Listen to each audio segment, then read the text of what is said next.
আসসালামু আলাইকুম সুপ্রিয় দর্শক, আরেকটি নতুন রেসিপিতে আপনাদের সবাইকে স্বাগতম। আজকে আমার রেসিপি মনাক্কা।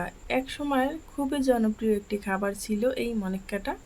এখন দেখা যায় সচরাচর এই জিনিসটা দেখা যায় না, আবার পাওয়া যায় না। সেই মনাক্কা কিভাবে খুব সহজেই আপনারা ঘরেই তৈরি করতে পারেন, সকাল বিকালে চায়ের সাথে এটা খেতে পারবেন। এটা তৈরি করা খুবই সহজ, কিন্তু খেতে ভীষণই মজা। আর কতটা পারফেক্ট হয়েছে সেটা তো দেখতেই পারছেন। তো চলুন এটা আমি কিভাবে তৈরি করেছি সেটা আপনাদের মাঝে শেয়ার করি। প্রথমে আমি এখানে একটি ডিম নিয়ে নিলাম। ডিমটা নর্মাল টেম্পারেচারে থাকতে হবে। এখন এর ভিতরে আমি দিয়ে দিচ্ছি স্বাদ মতো চিনি। এখানে আমি টেবিল চামচের 4 চামচ চিনি দিয়ে দিলাম। এখন এখানে আমি দিয়ে দেব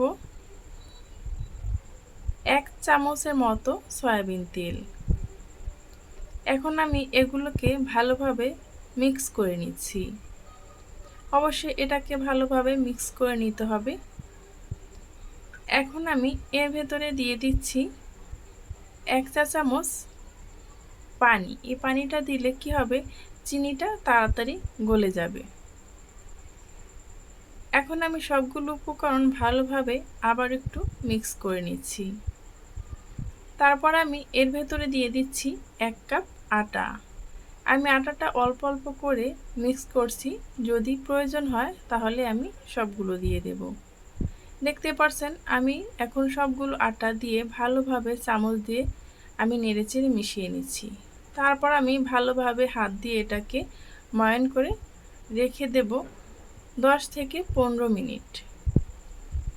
ফিরে আসছি 10 থেকে 15 মিনিট পরে, যাতে করে এই আটার ডোটা খুব সুন্দরভাবে সফট এবং নরম হয়ে যায়। আপনি যদি সাথে সাথে বানান এরকম কিন্তু ডোটা সফট হবে না। অবশ্যই খেয়াল রাখতে হবে ডোটা যেন খুব সুন্দরভাবে সফট হয়, তা না হলে কিন্তু এটা ফেটে যাবে। এখন আমি ভালোভাবে হাতের সাহায্যে কিছু সময় ময়ান করে নিচ্ছি। তারপর আমি একটি রুটি তৈরি করে নেব। দেখতে পাচ্ছেন কতটা সফট হয়েছে। এই ডোটা যদি সফট না হতো তাহলে কিন্তু ফেটে যেত। ফেটে গেলে কিন্তু মনাক্কাগুলো ফেটে যেত। এখন আমি একটি রুটি তৈরি করে নেব। একদম বেশি মোটাও না, আবার একদম পাতলাও না। পাতলা তৈরি করলে এটা কিন্তু ফুলবে না এবং মনাক্কার শেপ আসবে না। সেজন্য আমি একটু মোটা রেখেই এই রুটিটাকে বেলে নেব। এখন আমি এটাকে গোল শেপ করে কেটে নেব। আপনারা চাইলে চারকোনা করেও এটা কেটে নিতে পারেন। এখন আমি একটি কাটার দিয়ে কেটে নিচ্ছি। আপনারা চাইলে 7 আপের যে মুখটা থাকে সেটা দিয়েও এটা কেটে নিতে পারেন। এভাবে করে আমি কিন্তু সবগুলো রুটি তৈরি করে কেটে নিয়েছি একই প্রসেসে। এটা কিন্তু আপনারা তৈরি করে মাস জুড়ে সংরক্ষণ করতে পারেন। একদম সহজ এবং খেতে কিন্তু ভীষণই মজা। আপনারা চাইলে এর ভিতরে একটু কালো জিরাটাও ব্যবহার করতে পারেন। আমার কাছে ছিল না, সেজন্য আমি ব্যবহার করিনি।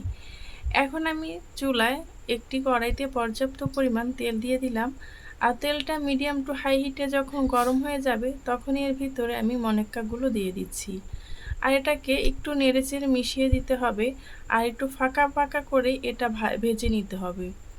যদি এখানে বেশি হয়ে যায় তাহলে কিন্তু এটা ফুলতে জায়গা পাবে না এবং খুব সুন্দরভাবে ফুলবেও না। দেখতেই পারছেন মনাক্কাগুলো কতটা সুন্দর, কতটা পারফেক্ট একদম ফুলে গেছে।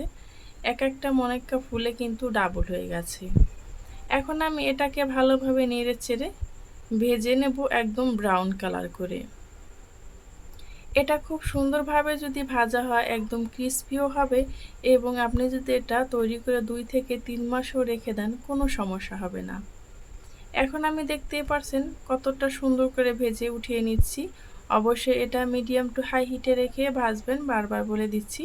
হাই হিটে রেখে ভাজলে উপর থেকে কালার চলে আসবে, ভিতর থেকে কিন্তু একদম পারফেক্ট হবে না। দেখুন কতটা পারফেক্ট হয়েছে ভিতর থেকে, সেটা আপনাদের একটু ভেঙে দেখিয়ে দিচ্ছি। একদমই কিন্তু ক্রিস্পি হয়েছে এবং খেতেও কিন্তু ভীষণ মজা হয়েছে।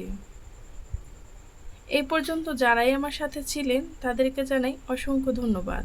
আমার এই ভিডিওটি যদি আপনাদের কাছে কোনো অংশ ভালো লেগে থাকে তাহলে প্লিজ চ্যানেলটি সাবস্ক্রাইব করে পাশে থাকা বেল আইকনটা ক্লিক করে রাখবেন, যাতে করে এরকম নতুন এবং সহজ রেসিপি আপলোড করা মাত্রই আপনার কাছে পৌঁছে যায়। আল্লাহ হাফেজ।